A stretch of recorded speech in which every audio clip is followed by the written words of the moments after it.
Hello students, welcome to my YouTube channel Alpha Tech. तो आज हम जो है कक्षा 12 में जो समाकलनों के अनुप्रयोग 8वां चैप्टर है उसके एक्सरसाइज 8.1 को सॉल्व करेंगे और 3 तक क्वेश्चन जो थे उसको हमने सॉल्व कर लिया है। चौथे क्वेश्चन से आज स्टार्ट करते हैं। ठीक है, तो वीडियो को स्टार्ट करें उससे पहले अगर आपने हमारे चैनल को सब्सक्राइब नहीं किया तो सब्सक्राइब कर लीजिएगा और एनसीईआरटी संबंधित काफ़ी सारी वीडियोज़ हमारे चैनल पर अपलोडेड हैं, आप जाकर के देख सकते हैं। ठीक है, तो देखिए सबसे पहले क्वेश्चन दिया हुआ है कि दीर्घवृत्त एक्स स्क्वायर, ठीक है, divided by 16 plus Y square divided by 9 is equal to 1 से घिरे छेद का क्षेत्रफल ज्ञात करो। ठीक है, तो सबसे पहले देख लेते हैं कि दीर्घवृत्त है। ठीक है, दीर्घवृत्त किस तरीके से होता है, कुछ इस तरीके से हमारा दीर्घवृत्त बन जाता है। ठीक है, ये एक्सिस हो गई, ये एक्स अक्ष हो गया, ये वाई अक्ष हो गया, ये हमारा दीर्घवृत्त बन गया। ठीक अच्छा, ये पॉइंट होगा क्या, अभी हम देखते हैं। देखिए सबसे पहले दीर्घवृत्त का समीकरण लिख लेते हैं। एक्स स्क्वायर बटा 16 है तो 16 को हम 4 का स्क्वायर लिख लेते हैं और वाई स्क्वायर बटा 9 है तो 9 को 3 का स्क्वायर बराबर 1। हमने ऐसा इसलिए लिखा क्योंकि ये स्टैंडर्ड फॉर्म होता है दीर्घवृत्त का। ठीक है, क्या है, एक दीर्घवृत्त है। क्या है, दीर्घवृत्त है। ठीक है, यहाँ पर ये क्या है, एक दीर्घवृत्त है। अब हमें इसका पूरा का क्षेत्रफल निकालना है। तो देखिए ये सममित है चारों तरफ। ठीक है, तो हम क्या करते हैं, सिर्फ एक खाने का, मतलब कि अगर हम इतने का एरिया पूरा निकाल लें और इसका 4 गुना कर दें तो हमें पूरे का क्षेत्रफल मिल जाएगा। ठीक है, तो वैसे हमें क्या चाहिए कि इसका भी निकाल लें, इसका भी निकाल लें, इसका भी निकाल लें, इसका भी निकाल लें।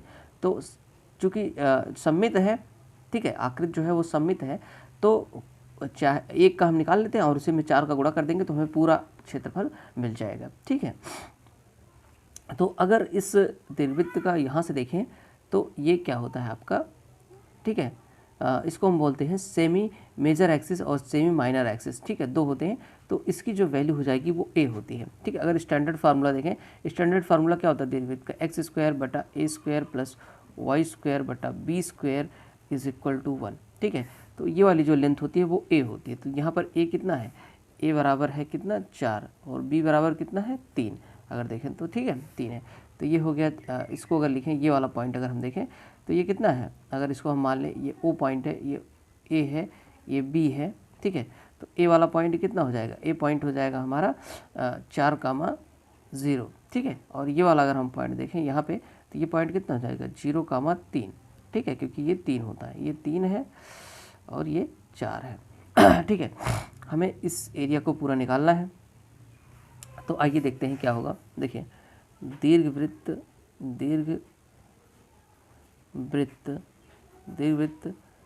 का क्षेत्रफल बराबर होगा 4 गुणे क्षेत्र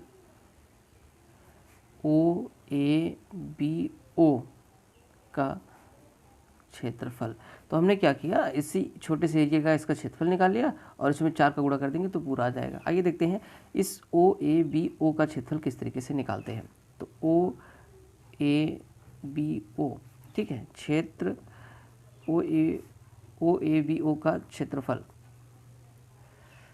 कैसे निकलेगा। अब देखिए यहाँ पे एक काम हमें और कर लेना था कि देखिए क्षेत्रफल कैसे निकलेगा। मैंने आपको बताया था कि लिमिट यहाँ से यहाँ तक होती है, यानी कि जो एक्स एक्सिस पे चला गया है। तो देखिए तो एक्स एक्सिस 0 से लेकर के ये पॉइंट कितना है 4 तक निकालना, 0 से 4 तक। ठीक, और अच्छा अब यहाँ पे हमने प्रीवियस वीडियो में बताया है कि किस तरीके से हम एक छोटी सी स्ट्रिप लेते हैं। ठीक है, बहुत पतली सी, जिसकी चौड़ाई यहाँ पे क्या है dx है, और ठीक है मान लेते हैं चौड़ाई y है और लंबाई dx है। ठीक, इस तरीके से। तो इस ये छोटा सा एक आयत लग रहा है, इसका क्षेत्रफल क्या हो जाएगा y इंटू डी एक्स हो जाएगा। कितना हो जाएगा, y इंटू डी एक्स हो जाएगा। ठीक है, हमने आपको बताया हुआ था कि अगर dx है तो ये वाला इधर वाला टर्म जो होना चाहिए वो भी x के फॉर्म में होना चाहिए। तो x की वैल्यू मतलब y की वैल्यू यहाँ से निकालते हैं। ठीक है, वैल्यू क्या होगी यहाँ से निकाल लेते हैं। देखिए हमें दिया क्या है, एक्स स्क्वायर बटा 16 प्लस वाई स्क्वायर बटा 9 इज इक्वल टू 1 दिया हुआ है। ठीक है, अगर हमें y की वैल्यू निकालनी है तो हम क्या करेंगे, पहले इसको उधर करेंगे, वाई स्क्वायर बटा 9 is equal to 1 minus x square बटा 16। ठीक है, इस तरीके से हो जाएगा। और वाई स्क्वायर बराबर कितना हो जाएगा, 9 का गुणा करेंगे तो 9 1 माइनस एक्स स्क्वायर बटा 16 हो जाएगा। ठीक है, अब देखिए इसको वाई स्क्वायर बराबर कितना हो जाएगा 9 बटा 16 और इसको कर देंगे तो 16 माइनस एक्स स्क्वायर हो जाएगा। ठीक है, इसको घटा लिया यहाँ से। अच्छा, अगर रूट निकालते हैं, दोनों तरफ रूट ले लेते हैं तो 3/4 यहाँ पे बाहर आ जाएगा और ये हो जाएगा आपका रूट में 16 माइनस एक्स स्क्वायर। ठीक है, अब चूंकि प्रथम चतुर्थांश में इसलिए पॉजिटिव वाली वैल्यू लेंगे, यहाँ पर नेगेटिव भी आता है। ठीक है, तो पॉजिटिव वाली वैल्यू लेंगे तो यहाँ पर वैल्यू रखते हैं y की, तो 0 to 4। ठीक है, y कितना है, y है 3/4 रूट में 16 माइनस एक्स स्क्वायर और कितना हो जाएगा dx। ठीक, इतना हो गया। अब हम यहाँ पे क्या करते हैं, 3/4 को बाहर कर लेते हैं और इंटीग्रेट करते हैं इसको। ठीक है, ये क्या है, 16 माइनस एक्स स्क्वायर है तो 4 का स्क्वायर माइनस एक्स का स्क्वायर dx लिख सकते हैं। यहाँ पर हम सूत्र का प्रयोग करते हैं, तो पहले आपको सूत्र बता देता हूँ। तो देखिए यहाँ पे मैंने फार्मूला लिख दिया है कि अंडर रूट, यहाँ पे इसको इंटीग्रेट करने के लिए यहाँ पे फार्मूला है under root a square minus x square dx का फार्मूला होता है x/2 under root a square minus x square plus a square /2 sine inverse x/a। ठीक है, तो देखिए यहाँ पर a की वैल्यू कितनी है, ए स्क्वायर की वैल्यू कितनी है 4 स्क्वायर। ठीक है, आइए रखते हैं, पहले 3/4 बाहर है, इसको रख देते हैं और फिर x/2 लिखते हैं यहाँ पे, x/2 under root a square मतलब कितना है 16 माइनस एक्स स्क्वायर। ठीक है, प्लस ए स्क्वायर कितना है 16 है। ठीक है, कितना है ए स्क्वायर 16 है, 16/2 करते हैं। ठीक, और साइन इनवर्स यहाँ पे x की जगह कितना है, x की जगह x है और a की जगह कितना है, a की जगह 4 है। ठीक है, इतना हो गया, इतना हो गया। लिमिट यहाँ पे लगाते हैं, लिमिट कितनी थी हमारी 0 से 4 तक, समझ में, ये हो गया। तो ये हो गया 3/4 हो गया। अब इसमें क्या करते क्या है, हम एक बार अपर लिमिट रखते हैं x की जगह, एक बार लोअर लिमिट रखते हैं। ठीक है, तो अपर लिमिट अगर रखेंगे, देखिए यहाँ से अपर लिमिट रखेंगे तो ये हो जाएगा 16 माइनस 16, ये टर्म 0 हो जाएगा। ठीक, तो ये टर्म छोड़ देते हैं, इसको लिखते हैं 16/2 का मतलब कितना हो गया 8 साइन इनवर्स। देखो ऊपर 4 नीचे, यहाँ पे x की जगह 4 रखेंगे तो 4 4 कर जाए 1 आ जाएगा, साइन इनवर्स 1 माइनस। अब देखो 0 रखेंगे, एक बार माइनस लगा के अब 0 रखते हैं तो ये देखो ये पूरा टर्म 0 हो जाएगा, क्योंकि यहाँ पे 0 रखेंगे ये टर्म 0 हो जाएगा और यहाँ पर 0 रखेंगे तो साइन 0 की वैल्यू, साइन इनवर्स 0 की वैल्यू 0 होगी, ये पूरा टर्म 0 हो जाएगा, तो पूरा 0 हो गया। ठीक है, इतना हो गया और ये हो गया। आइए देखते हैं 3/4। ठीक, 8 साइन इनवर्स 1 की वैल्यू कितनी होती है π/2। ठीक है, अगर इसको हम लिखें तो ये हो जाएगा 3π। ठीक है, क्योंकि 4 दूनी 8, 4 एकम 4, 4 दूनी 8, 2 से 2 कट जाएगा, 3π हो जाएगा। लेकिन जो हमें दीर्घवृत्त का क्षेत्रफल था, दीर्घवृत्त का क्षेत्रफल था वो क्या था, वो था 4 गुणे OABO का क्षेत्रफल। ठीक है, तो 4 गुणे OABO का क्षेत्रफल हमने निकाला 3π और इससे गुणा कर देंगे तो 12π वर्ग इकाई जो है इसका आंसर हो जाएगा। ठीक है, तो ये हमारा आंसर हो जाएगा। चलिए नेक्स्ट क्वेश्चन देखते हैं। तो आइए देखते हैं पांचवा क्वेश्चन। दीर्घवृत्त x² / 4 + y² / 9 = 1 से घिरे क्षेत्र का क्षेत्रफल बताना है। एकदम सेम जैसे प्रीवियस वाला क्वेश्चन था वैसे ही था। यहाँ पर पहले हम दीर्घवृत्त का समीकरण लिख लेते हैं।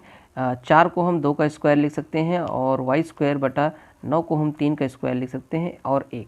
ठीक है, देखिए आपको दीर्घवृत्त का जो व्यापक समीकरण होता है उसको आपको पता होना चाहिए, तभी आपको यहाँ पे चीज़ें समझ में आएंगी। ठीक है, कंपेयर करेंगे तो ये हो जाए a = 2 और b = 3 हो जाएगा। ठीक है, तो यहाँ पे हम क्या देखते हैं कि a जो है वो छोटा है b से। ठीक है, तो जो ये समीकरण जो इसका चित्र बनेगा, ठीक है, फिर ग्राफ बनेगा कुछ इस तरीके से। दीर्घवृत्त ये इस एक्स वाई अक्ष के इस तरीके से बनेगा।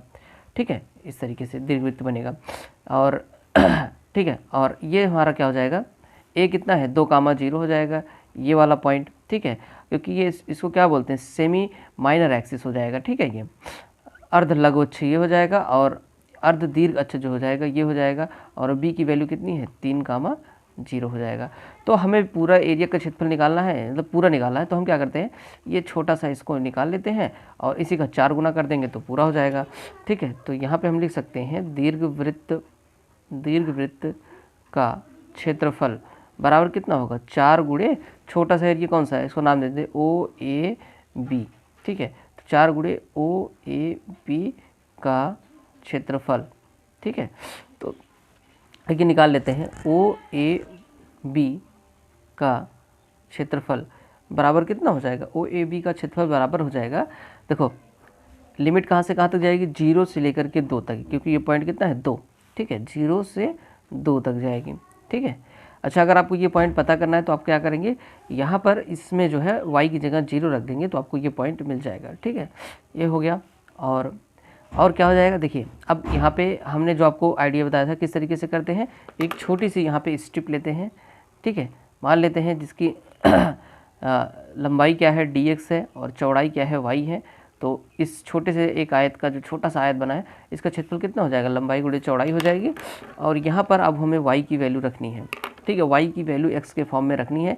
तो पहले निकाल लेते हैं, दिया क्या है, देखो x²/4 दिया था प्लस y²/9 दिया था इज इक्वल टू 1 दिया था।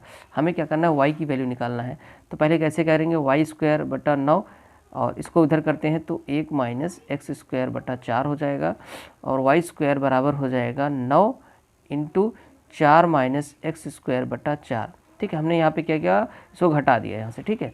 तो y की वैल्यू अगर निकालें तो 3/2 बाहर हो जाएगा और √4 - x², यानी कि दोनों साइड हमने रूट ले लिया।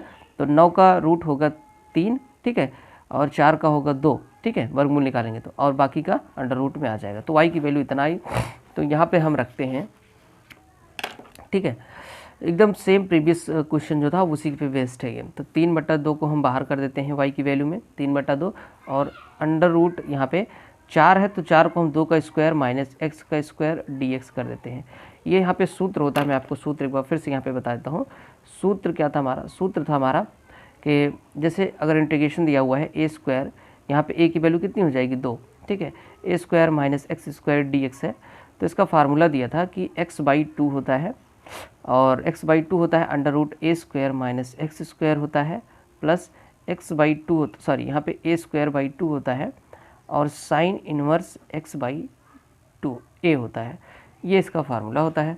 तो आइए फार्मूले पे रखते हैं इसको, 3/2 हो गया, ठीक है, x/2 हो गया, ठीक, a² क्या है, a² यहाँ पे 4 हो जाएगा, 4 - x² हो गया प्लस, ठीक, प्लस a² कितना है, a² का मतलब 4, तो 4/2 लिखते हैं, 4/2 हमने लिख दिया और साइन इनवर्स x/a, a क्या है 2 है, ठीक, और लिमिट कितनी थी 0 से 2 तक।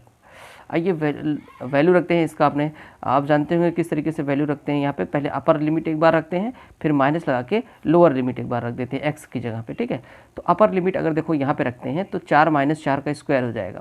देखो मैं आपको रख के दिखाता हूँ। तो यहाँ पे 2 है ना, तो x की जगह 2 रखेंगे तो 2/2 हो जाएगा, अंडर रूट यहाँ पे रखेंगे तो 4 - 2 का स्क्वायर कितना होता है 4 हो जाएगा, प्लस देखो 2 से 4 काटेंगे 2 हो जाएगा, साइन इनवर्स यहाँ पे 2 रखेंगे तो 2 हो जाएगा, 2/2, ठीक है, माइनस लगाते हैं और 0 रखते हैं। देखिए 0 में क्या होगा, यहाँ पे x है, 0 से गुणा करेंगे ये टर्म 0, यहाँ पे x की जगह 0 रखेंगे तो ये पूरा 0 हो जाएगा और साइन इनवर्स 0 की वैल्यू 0 होती है जिससे पूरा टर्म 0 हो जाएगा। तो इसका मतलब है कि 0 रखने पे पूरा टर्म 0 हो जाएगा, ठीक है। आइए इसकी वैल्यू निकाल लेते हैं। तो 3/2 हो जाएगा, 2 से 2 कट जाएगा, ये पूरा टर्म 0 हो जाएगा और यहाँ पे 2, साइन इनवर्स 1 की वैल्यू कितनी होती है π/2, ठीक है, अरे 2 से 2 कट जाएगा, 1 आ जाएगा, साइन इनवर्स 1 की वैल्यू π/2। इसको सॉल्व करेंगे तो कितना आएगा 3/2 पाई, ठीक, क्योंकि 2 से 2 कटेगा, 3/2 पाई। चूँकि जो दीर्घवृत्त का क्षेत्रफल था, दीर्घवृत्त का क्षेत्रफल जो था वो कितना था, दीर्घवृत्त का क्षेत्रफल बराबर था 4 × OBA का क्षेत्रफल, ठीक। तो OBA का क्षेत्रफल हमने निकाला, कितना आया 3/2 पाई। इसको सॉल्व कर लेंगे तो कितना, 2 से 2 दूनी 4, 6 पाई वर्ग इकाई जो है इसका आंसर आ जाएगा, ठीक है।